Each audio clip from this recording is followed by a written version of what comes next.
आदि उसको लेना नहीं चाहते। वो मैल बहुत दुखी हो गया, दुखी होकर के भटकता है। ब्रह्मा विष्णु महेश्वर आदि देवता, इंद्र कुबेर वरुण आदि देवताओं के पास में जाते, किसी ने भी उसको शरण नहीं दिया। उस मैल को किसने भी शरण नहीं दिया। बड़ी दुखी हो गया। समाज के द्वारा उपेक्षित, व्यक्ति के द्वारा उपेक्षित, देवताओं के द्वारा उपेक्षित, ऋषि मुनियों के द्वारा उपेक्षित हो गया। आपके हमारे मुंह से कफ निकल जाए, नाक से भी कुछ गंदगी निकल जाए, उसको हम जल्दी से बाहर करना चाहते हैं और दोबारा उसके ऊपर देखना भी नहीं चाहते। वैसे ही दिन, हफ्ता, पक्ष, उत्तरायण दक्षिणायन और वर्ष के मैल जमते जमते जमते एक मूर्तिमान ढेर के समान हुआ। सभी ने उपेक्षा कर दी। कोई घर में रखना नहीं चाहता, बाजार में रखने नहीं चाहते, समाज में रखने नहीं चाहते, कोई ऋषि मुनि उनको स्वीकार करना नहीं चाहता, मनुष्य देवता आदि भी स्वीकार नहीं कर सकते। उस मैल ने जाकर के ब्रह्मा जी को कहा, हमको शरण दे दो, क्योंकि आपके सृष्टि में मेरा भी एक स्थान है। मलमास की कथा है। शुरू में तो मलमास की कथा थोड़ी सी सुना दो। मलमास क्या है, फिर हम आपको भागवत सुनाएंगे। देंगे कल से। तो ऐसे वह जो मल था, सबने उसको उपेक्षा कर दिया। हेय दृष्टि से उनको देखने लगे। ब्रह्मा जी ने मना कर दिया, हम स्वीकार नहीं कर सकते।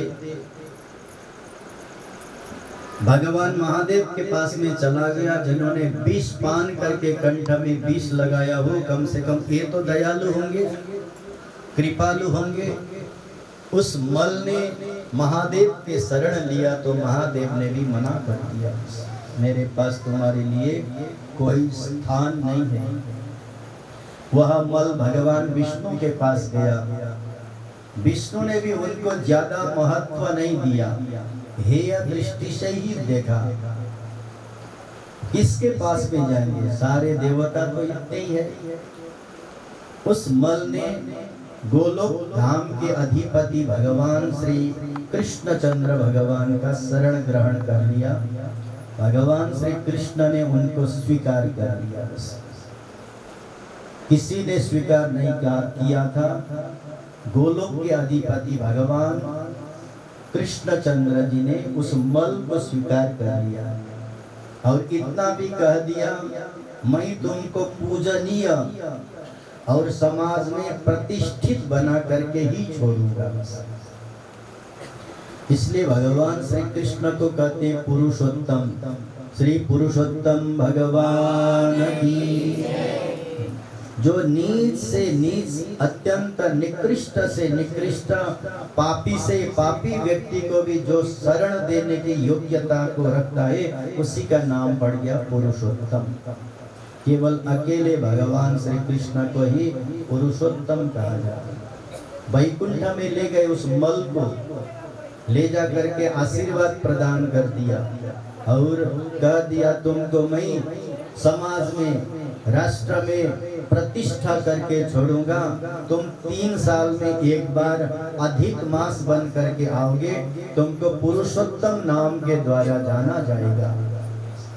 भगवान श्री कृष्ण ने ऐसे मलमास को भी अपने शरण में लेकर के, आश्रय दे करके, अपने नाम से परिचित करने वाला बना दिया और कहने लगे पुरुषोत्तम मास। बोलिए पुरुषोत्तम मास की। इस पुरुषोत्तम मास में आप 1 रुपया भी दान करो तो 1 साल में दान करने का पुण्य इतना ज्यादा मिलेगा। पुरुषोत्तम मास में आप 1 माला भी जप करो प्रतिदिन तो आपका 1 वर्ष तक 1000 माला रोज जप करने का फल मिल जाता है। आप रोज 100 माला जपते हो, लेकिन पुरुषोत्तम मास में आप एक दिन में एक बार भी ओम नमः शिवाय बोल दोगे तो साल भर जप करने का पुण्य का फल मिल जाता है। क्योंकि इस मास को भगवान कृष्ण ने इतना बड़ा महत्व बना दिया। भागवत महापुराण का श्रवण करने का 3 साल का फल 1 महीने में ही प्राप्त हो जाता है, पुरुषोत्तम महीने में। विष्णु सहस्त्र नाम पाठ करने का जो फल है, साल भर का फल 1 महीने के अंतर्गत प्राप्त हो जाता है। ऐसी व्यवस्था भगवान श्री कृष्ण ने बनाई। आइए आज से हम लोग पुरुषोत्तम मास में प्रवेश कर गए। 18 जुलाई से लेकर के 16 अगस्त तक, 16 अगस्त तक यह अधिक मास रहेगा। अधिक मास इसीलिए कहते हैं, 12 ही महीना होते हैं। 12 महीना से ज्यादा होने से 13वें महीना को कह दिया अधिक। संस्कृत में अधिक माने ज्यादा, तो 12 महीने से ज्यादा होने से इसको कह दिया अधिक।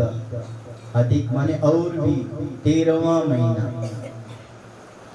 भगवान कृष्ण जी ने इस मल मास को शरण क्यों दिया, पुरुषोत्तम मास क्यों बनाया? तो कहते हैं हिरण्यकश्यप नाम का जो असुर था, उसने ब्रह्मा जी से वरदान मांगा, मैं ब्रह्मा जी के बनाए हुए 12 महीना में नहीं मरूंगा।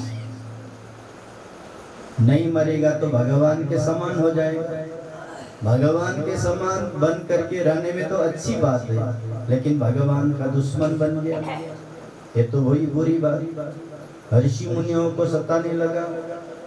सारे मंदिरों के मूर्ति को हटा दो और हिरण्यकश्यप के मूर्ति को बैठा करके अभिषेक करो, मेरी पूजा करो, हिरण्यकश्यपाय नमः ये बोलो। ऐसे ऐसे ला करके उसने नियम को समाज में स्थापित कर दिया। उन्हीं के वंश में प्रहलाद जी आ गए। पिता जन्मतः भगवान के दुश्मन और उनका बेटा माँ के गर्भ से ही भगवान का भक्त। सीधे सीधे उल्टी है। पिता नास्तिक, अत्याचारी, दमनशील और बेटा भगवान का भक्त, ज्ञानी और सब कुछ भगवान को ही समर्पण किया हुआ। जहाँ तक नजर जाए वहीं तक भगवान के दर्शन करने में सक्षम हुआ। ऐसे प्रहलाद जी हिरण्यकश्यप को वध करने के लिए भगवान कृष्ण जी ने मानो इस पुरुषोत्तम महीना को, मल मास को भी पुरुषोत्तम मास बना करके छोड़ दिया। और हिरण्यकश्यप का जो वरदान था, हम ब्रह्मा जी के 12वें महीने में न मरे, इसलिए भगवान कहते तुम्हारे लिए ही मैंने क्या किया, बोले मल मास को बनाया। इसी मल मास में ही तुम्हारा अंत हो जाएगा। कहीं न कहीं निमित्त तो चाहिए। इसीलिए भगवान गोलोकपति भगवान श्री कृष्णचंद्र जी ने उस मल मास को शरण दिया। 3 साल में एक बार आता है। ज्येष्ठ मास में इससे पहले था, उसके पहले आषाढ़ मास में, अब आया श्रावण मास में। अगला मल मास आएगा तो आधा श्रावण रहेगा, आधा भाद्र मास रहेगा। जिस मास में सूर्य संक्रांति ना हो उसी को मल मास कहते हैं। सूर्य संक्रांति ना आता हो उस समय मल मास, अधिक मास और पुरुषोत्तम मास। इसमें शादी विवाह नहीं होते हैं, यज्ञोपवित्र आदि संस्कार नहीं होते हैं, मांगलिक जो विशेष अनुष्ठान नहीं होते। लेकिन आपने एक बार भी राम बोल दिया, नारायण बोल दिया, हरि बोल दिया, शिवाय नमस्तुभ्यम बोल दिया, एक बार बोलने का भी साल भर जप करने का फल मिलता है। यह मल मास में थोड़े से दान करने का फल भी अधिक मिल जाता है। एक बार भी तीर्थ में स्नान करने का फल भी अधिक मिल जाता है। इसीलिए थोड़े से प्रयास से ज्यादा लाभ यदि किसी में है तो इसी ही अधिक मास में ही है। ऐसा भगवान ने आपके हमारे लिए यह अधिक मास को बनाया। इस अधिक